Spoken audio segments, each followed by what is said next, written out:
vigeregere tumrudishie Mungu. Karibu mama na Mungu.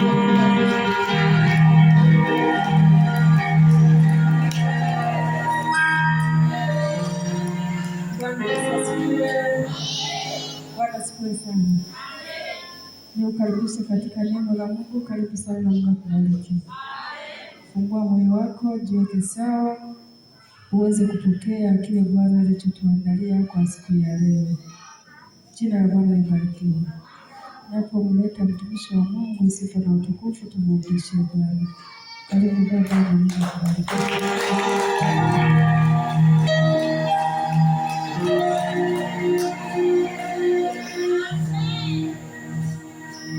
Bwana Yesu apewe sifa. Basi niwakaribishe katika neno la Mungu mchana hii ya leo ambayo Bwana imenipendeza tuwepo hapa. Hatukuja kwa kingine chochote kile, ni kwa ajili ya neno la Mungu. Tumeanza sifa, maabudu, nyimbo za wokovu. Watumishi wa Mungu wamesimama kila mmoja kwa nafasi yake na kwa kadiri Roho Mtakatifu alivyomfunulia kusema na kanisa wamesema. Sasa ni zamu yangu na mimi niseme kila ambacho Bwana imempendeza kusema mbele ya kanisa lake. Amina. Bwana Yesu asifiwe sana. Kichwa cha somo siku hii ya leo nimekipa Yesu mkombozi wetu. Yesu ni mkombozi wetu. Neno ukombozi, yani Biblia nzima, neno kuu katika Biblia ni ukombozi. Na mstari mkuu katika Biblia ni ule wa Yohana sura ya 3 mstari wa 16. Kwa maana jinsi hii Mungu aliupenda ulimwengu. Lakini neno kuu ni ukombozi. Ukombozi ulianza kutangazwa pale Adam na Hawa walipoasi maneno ya Mungu wakaanguka. Ile sura ya 3 mstari wa 15 kitabu kile cha Mwanzo, neno linasema kwamba nami ninaweka uadui kati ya wewe na huyo nyoka na kati ya uzao wako na uzao wake. Uzao wa huyu mwanamke utamponda nyoka kichwa na wewe utamponda kisigino. Bwana Yesu asifiwe sana.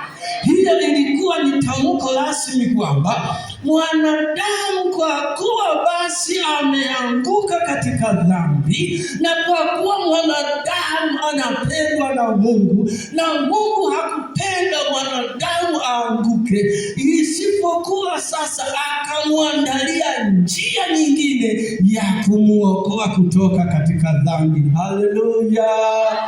Tunauona ukombozi unatangazwa hapo, lakini pia tunamwona Yusufu aliyeuzwa na ndugu zake akasukumiwa nchi ya mbali, lakini huko kwa kuwa Yusufu aliendelea kumshikilia mwana wake aliyekuwa amejifunza habari zake kutoka kwa wazazi wake tangu akiwa mdogo. Ndugu zake walihisi kwamba wamemtupa huko na ataishia huko, lakini kumbe ndio anaenda kuinuliwa. Haleluya. Usihofu, usio na wasiwasi juu ya shida, juu ya matatizo ulio nayo. Ni mapito anayokupitisha Bwana. Kesho yako ipo ambayo anakwenda kukuinua. Haleluya. Basi tunaona hata Ibrahimu aliyezaliwa katika nchi ya Waadulamizimu, baba yake Tera ndiye alikuwa fundi stadi wa kuchonga visanamu ambavyo walivifanya kuwa Mungu katika ile nchi ya Mesopotamia. Lakini Ibrahimu akafikiria, hivi kweli hivi visanamu anavyovichonga baba anawauzia watu, wanaenda kuvifanya kuwa Mungu na kuviabudu? Je, hakuna Mungu wa kweli anayestahili kuabudiwa? Baada ya kuwa Ibrahimu akifikiria hayo, ndio anaisikia sauti inamjia, toka katika nchi yako na katika jamii yako, nitakupeleka mpaka katika nchi imiminikayo maziwa na asali. Haleluya! Na nchi hiyo nitakupa wewe na kizazi chako. Huo ndio mwanzo wa kutengenezwa taifa la Israeli. Bwana Yesu asifiwe sana. Hivyo alikombolewa kutoka katika nchi ya waabudu mizimu. Hata wewe na mimi, ni neema ya Mungu ilitushukia. Kwani tunao ndugu wangapi ambao bado wamefungwa, bado hawajakombolewa, bado hawajawekwa huru, wanatembea kwa kulimotiwa na shetani. Fanya hivi akiamuru, fanya hivi wanafanya, fanya hivi wanafanya, nenda la hapa wanalala, kaa wanakaa. Lakini wewe na mimi tuko huru katika Bwana. Haleluya, tumekombolewa. Tuangalie andiko Luka sura ya 1 mstari wa 68 na 69.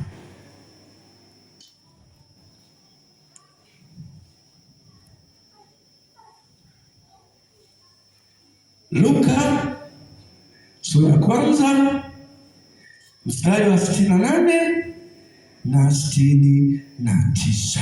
Mstari mwili tu hiyo. Haleluya. Luka 1:68 mpaka 69. Biblia inasema, atukuzwe Bwana Mungu wa Israeli, ndio, kwa kuwa amewajia watu wake na kuwakomboa. Ndio, ametusimamishia pembe ya wokovu katika mlango wa Daudi mtumishi wake. Asante sana. Bwana Yesu asifiwe sana. Haya ni maneno ya Zakaria baada ya kuwa umetokea unabii wa kwamba atazaa mtoto atakayetengeneza njia atakayopitia Masihi. Hasa baada ya kuwa ametangaziwa hivyo, ndipo siku hiyo Yohana amezaliwa, lakini akajazwa nguvu ya Roho Mtakatifu, akatabiri na kusema, na atukuzwe Bwana Mungu wa Israeli. Bwana Yesu asifiwe sana. Na atukuzwe Mungu wa waliookoka wote. Sema amina. Maana Mungu wa wasiookoka, huyo hafai kutukuzwa kwa lolote, maana yeye anaitwa ni muuaji. Ukiangalia ile Yohana sura ya 10 mstari wa 10, anasema mwizi haji ila aibe na kuvunja na kisha na kuchinja. Lakini Yesu Kristo anajieleza kwamba mimi nalikuja ili wawe na uzima kisha wawe na tele. Haleluya. Anasema atukuzwe Bwana Mungu wa Israeli, kwa kuwa amewajia watu wake kuwakomboa. Yesu Kristo ndiye anayetakiwa kutukuzwa katika maisha ya kila mmoja mmoja. Tunamtukuza kwa nini?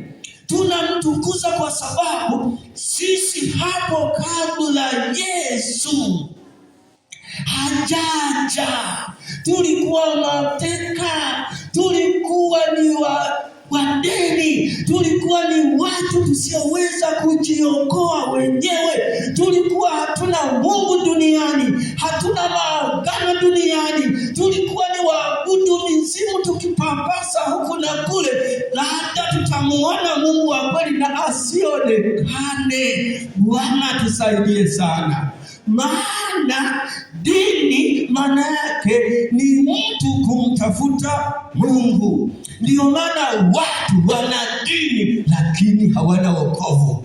Hata huyu jamaa mwenye dini ambayo ni kubwa anayofuata Ukristo, yeye wakati wa enzi zake akiwa ameoa mama wa miaka 40, yeye akiwa na miaka 25, lile mama lilikuwa tajiri, limeolewa na wanaume wawili, wote wakafariki, wakamwachia utajiri.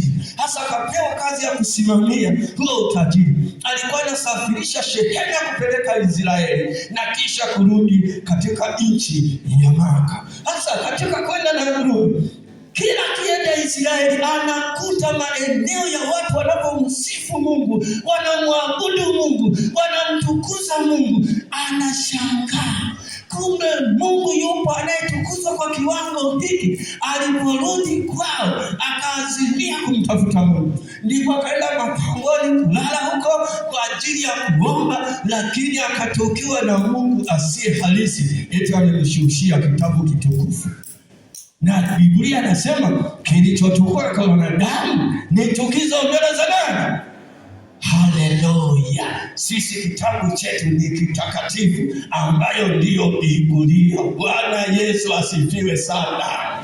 Biblia ambayo inasomwa na mamilioni ya watu na imeishi miaka mingi, maana imeandaliwa na watu 40, watu wa aina tofauti tofauti. Wengine walikuwa wasomi, wengine wasio wasomi kama akina Amos walikuwa ni wachungaji wa mifugo, lakini wengine walikuwa madaktari kama akina Luka na akina Musa, na wengine walikuwa wamezaliwa katika nyumba za kikuhani, lakini ikiandaliwa kwa muda wa miaka 1500 1600. Lakini ilipokusanywa mahali pamoja, neno likawa ni lile lile kwa habari ya ukombozi wa mwanadamu. Mshangilie Bwana kama unanielewa. Hiyo ndiyo neno la Mungu ambalo tunahitaji kulikulia, tunahitaji kutembea katika hilo, tunahitaji kulitii na kufanya jinsi linavyotuagiza kufanya.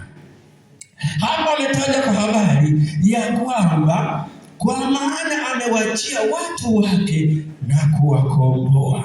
Kuwakomboa kufanya nini? Kuwakomboa ili tukombolewe kutoka katika dhambi.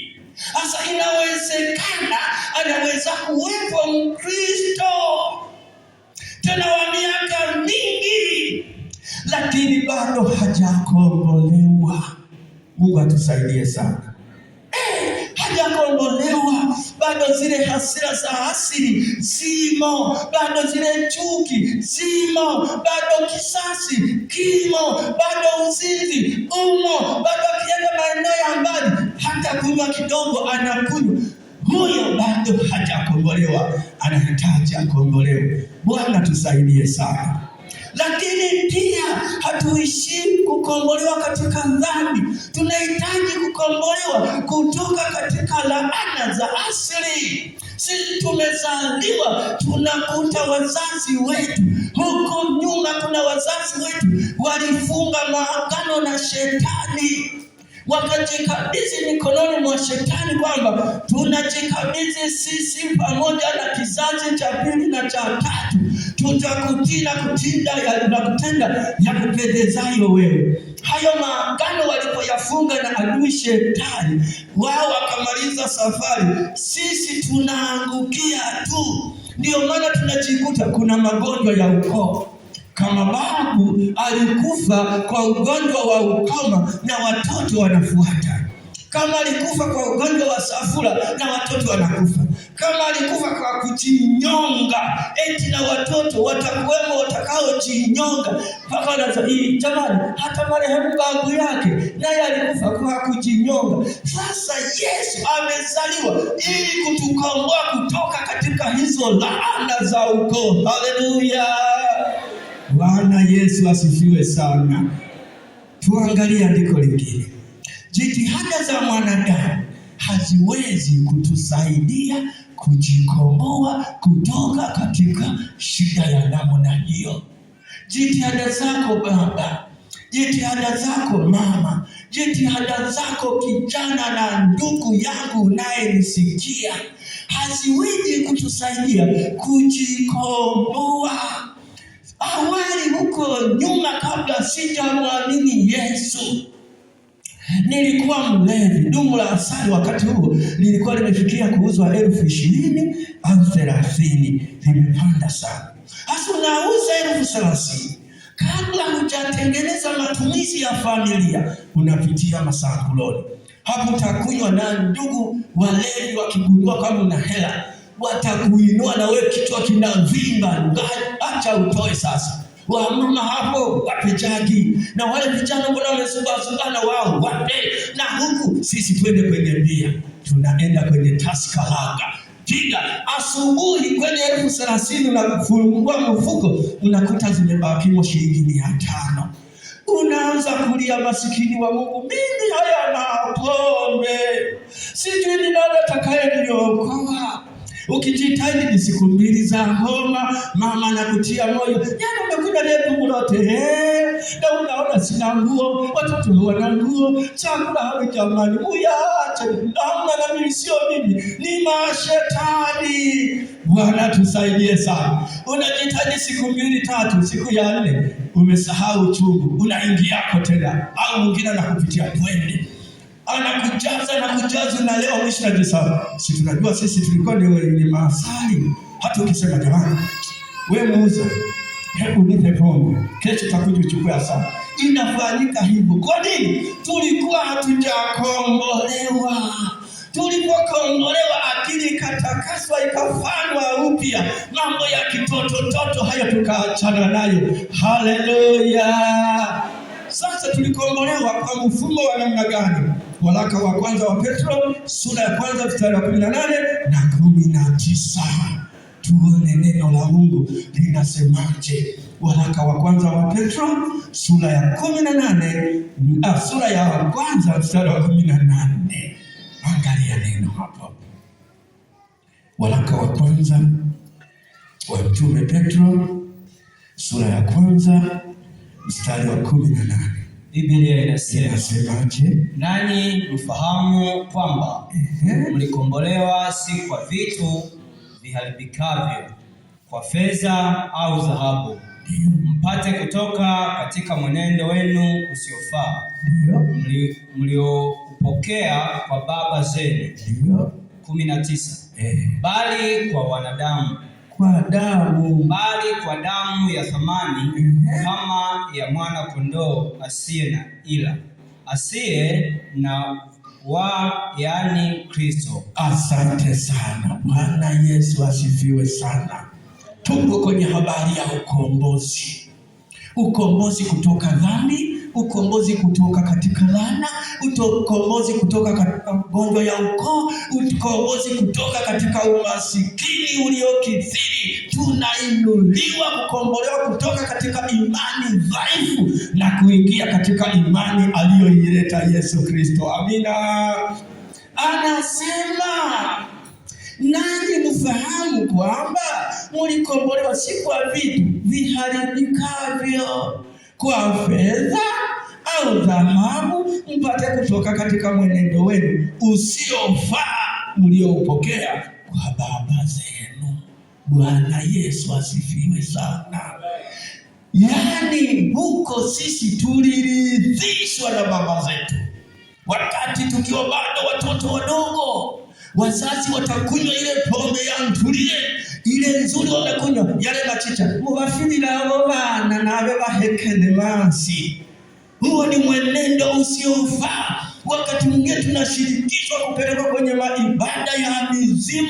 Tunafikishwa hapo, mbuzi amechinjwa, tunaanza kupakwa usoni. Tukishamaliza kupakwa tunalia pale chakula, ile nyama ya kidari na ile supu nzuri inakatwa na kutupiwa pale. Tumerisishwa kutoka kwa wazazi wetu mienendo isiyofaa. Ni mambo mengi wapo. Je, mliokulia siku nyingi kidogo mtaniunga mikono, lakini wa sasa umekulia kwenye neema ya Mungu. Familia zingine haziko hivyo, na wakati mwingine shetani amebadilisha mfumo, maana naye anaenda kisasa sasa katika kuwakandamiza wanadamu.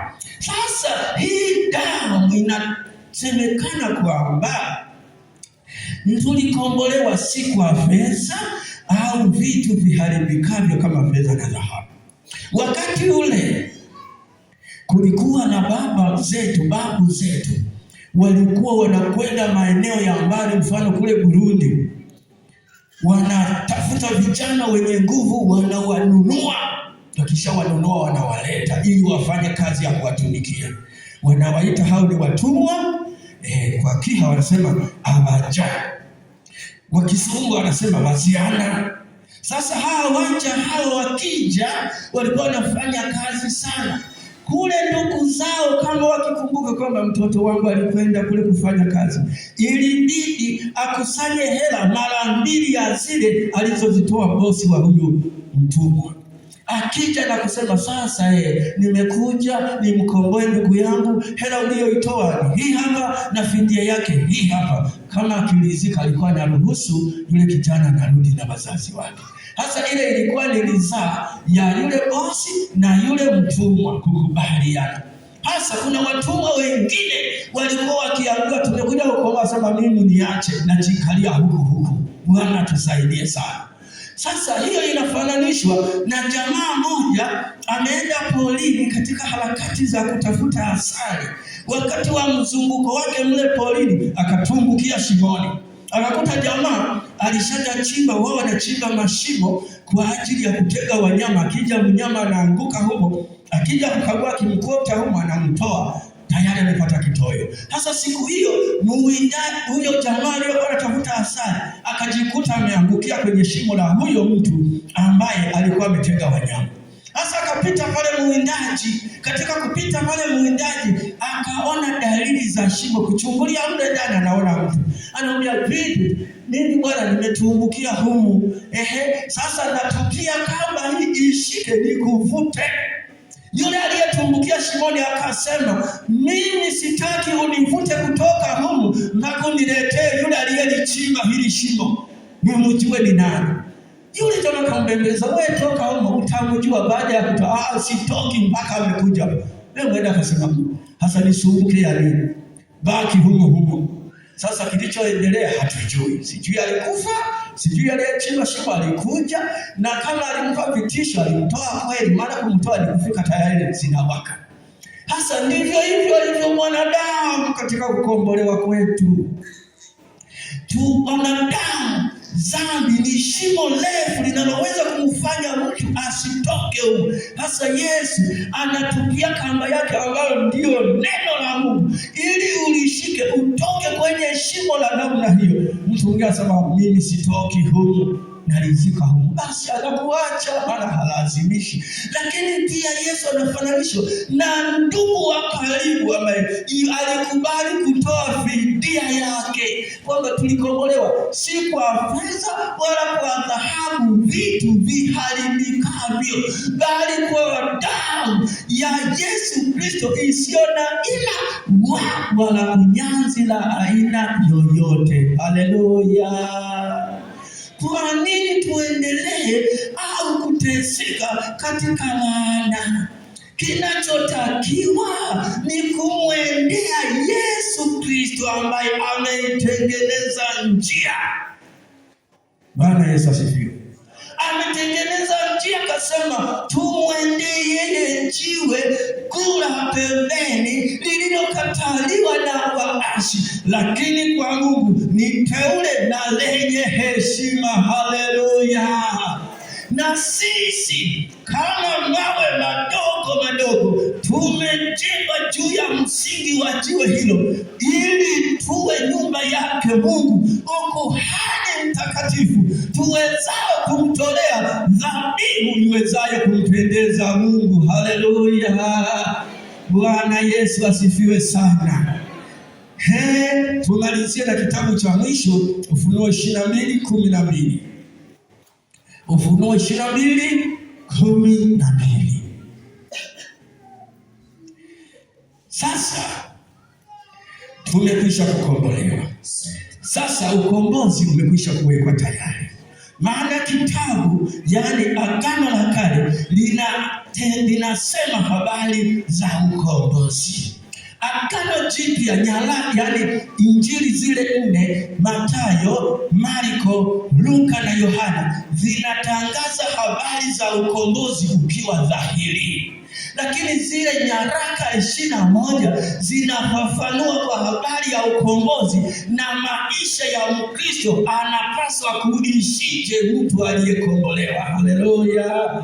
Sasa Ufunuo unaelezea habari ya mambo ya siku za mwisho. Tuangalie, hebu msomaji soma Ufunuo 22 mstari wa 12 mwisho wa 14.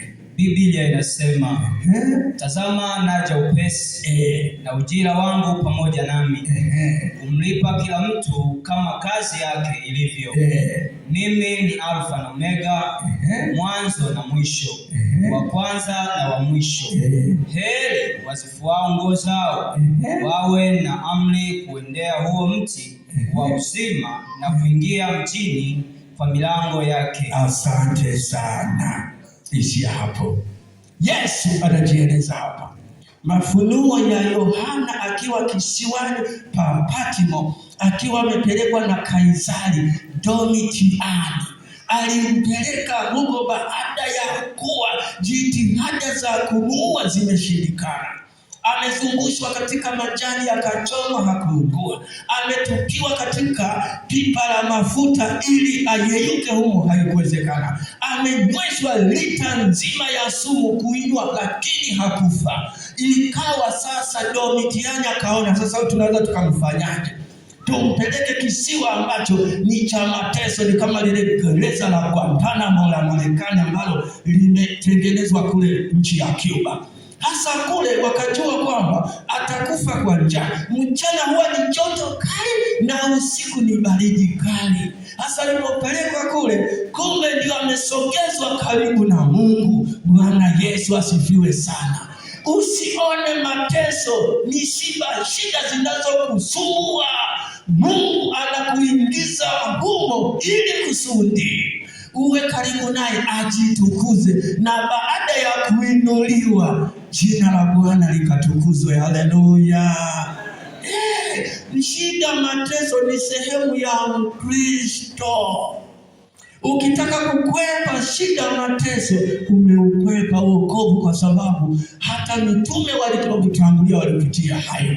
Sasa akiwa katika kile kisima cha Patmo, huyu Yohana ndipo anakutana na huyu mwanaume wa siku. Anamwambia kwamba sasa, haya maneno anayaeleza mwishoni kabisa. Wakati huo Yohana amefika huko, wale wakaguzi waliokuwa wakitumwa na Domitiani kwenda kumwangalia wanamkuta ni mzima. Wanaona anaandika, wakampelekea taarifa Kaisari Domitiani, bwana yule Yohana bado yuko hai na anaandika kitabu. Wakajiuliza, kitabu amekipata wapi na kalamu amepata wapi? Wakamwambia kwamba nende kateni huo mkono wa kuume unaoandika, mulete huko. Mkaenda wakakata mkono, wakausafirisha Efeso kwa kanisa lilokuwa kiliongoza. Wakasema kwamba yule mtumishi wenu tumemuua na mkono wake huu hapa. Wakauangalia mkono wa Yohana, ulikuwa na vinyweleo, wakatambua kweli ni mkono wa Yohana. Kanisa siku hiyo liliangua kilio, wakaendelea kumulilia Bwana. Bwana akamtia nguvu huko Patmo, akashushiwa mkono mwingine tena. Haleluya. Mungu wangu akiwa upande wako, ndugu yangu, kitu gani kitakutisha?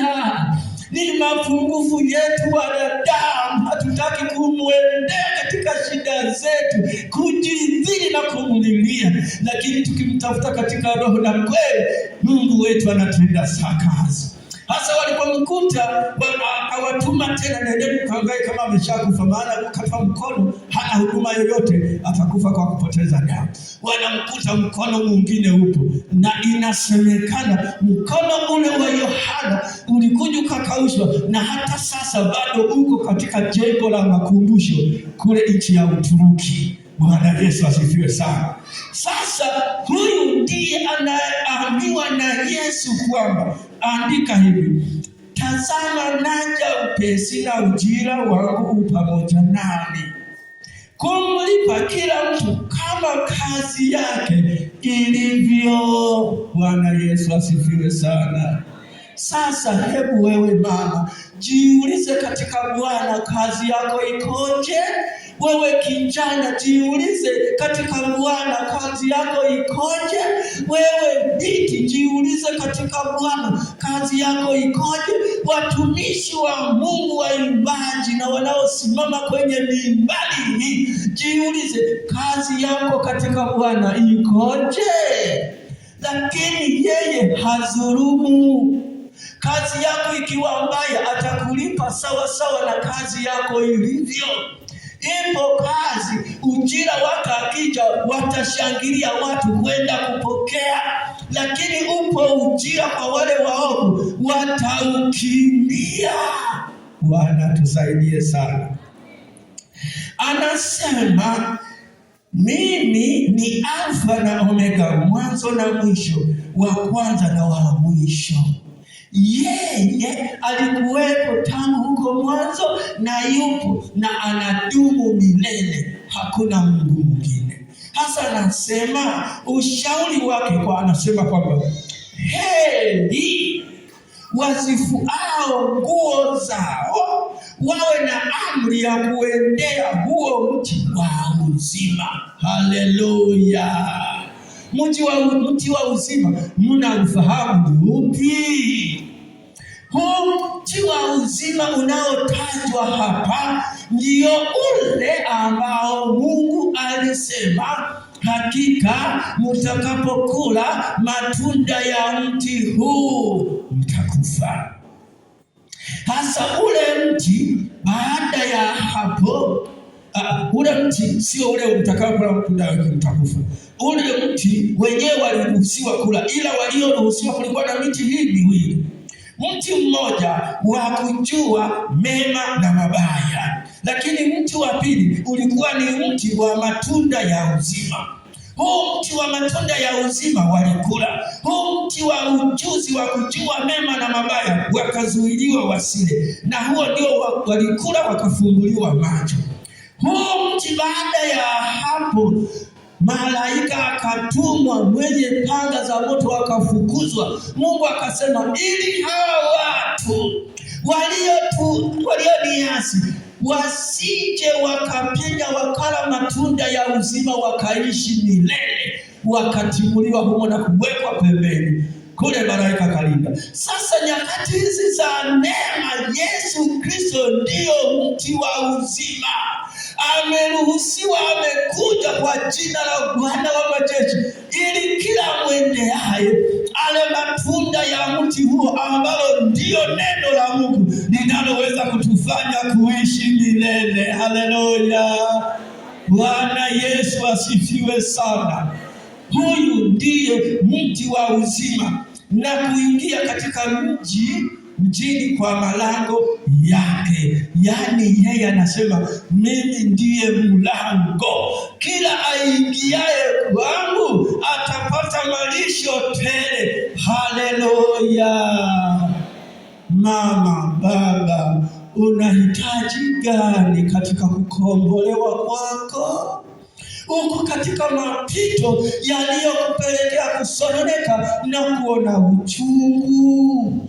Uchungu unaumiza, maana hata mimi nimepitia uchungu. Hitaji katika nikichukua muda mrefu ninaweza kukuondoa katika mtazamo wa Yesu Kristo, lakini neno la Mungu linasema tuendee huo mti wa uzima utakaotufanya tuingie katika malango yake. Amina.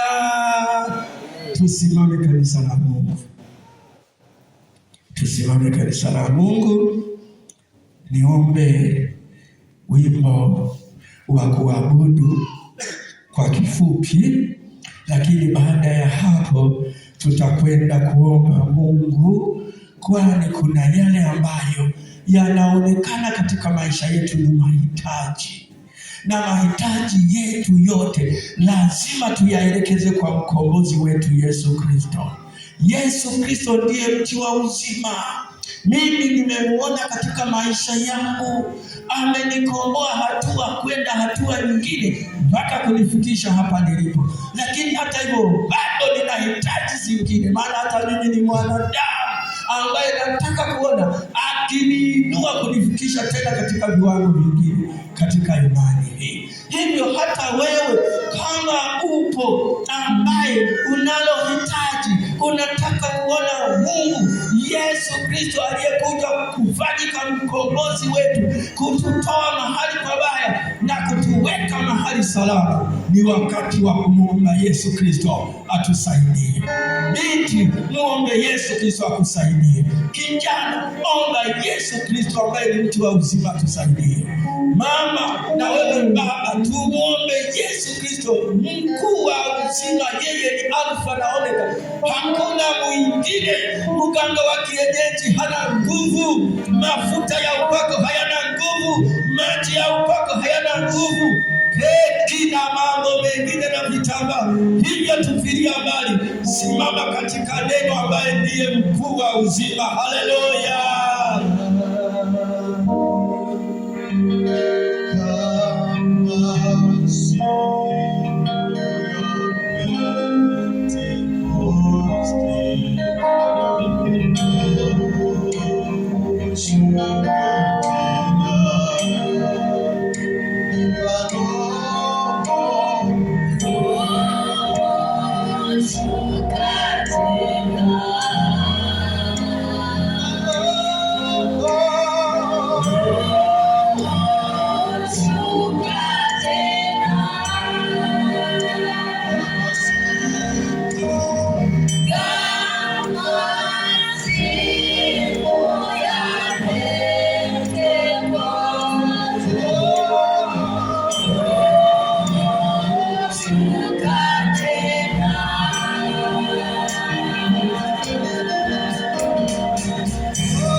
hitaji lako, kila mmoja kwa kadiri ya hitaji lako, kwa ajili ya shida yako. Unataka kukomboe kutoka katika shida ya namna gani?